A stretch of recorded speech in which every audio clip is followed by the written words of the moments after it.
জুলাই গণ-অভ্যুত্থানে মানবতা বিরোধী অপরাধে পলাতক ফ্যাসিস্ট শেখ হাসিনার মৃত্যুদণ্ডের রায় দেওয়া হয়েছে সোমবার। তবে এই রায়কে খুব উদ্বেগজনক বলে মন্তব্য করেছেন ভারতের জ্যেষ্ঠ কংগ্রেস নেতা Shashi Tharoor.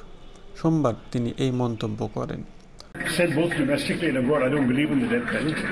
So I find that is particularly dismaying. But also, a trial in absentia where somebody doesn't get a chance to defend themselves, explain themselves, and then you declare a death penalty, it seems to me it's not appropriate for me to comment on the internal matters of another country's judiciary.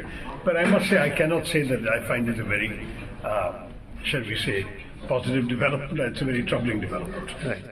গত বছরের আগস্টে ছাত্র জনতার অভ্যুত্থানে মুখে fascist Sheikh Hasina পালিয়ে যান ভারতে।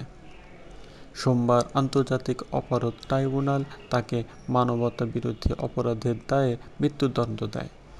একই মামলায় সাবেক স্বরাষ্ট্রমন্ত্রী আসাদুজ্জামান খান কামালকেও মৃত্যুদণ্ড দেওয়া হয়। শশী থারুর সাংবাদিকদের বলেন, দেশে হোক বা বিদেশে আমি মৃত্যুদণ্ডে বিশ্বাস করি না, তাই এই বিষয়টি আমাকে খুবই হতাশ করেছে। তিনি এই রায়কে মোটেও ইতিবাচকভাবে দেখছেন না।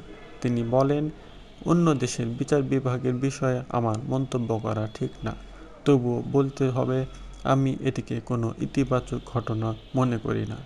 এটা খুব উদ্বেগজনক।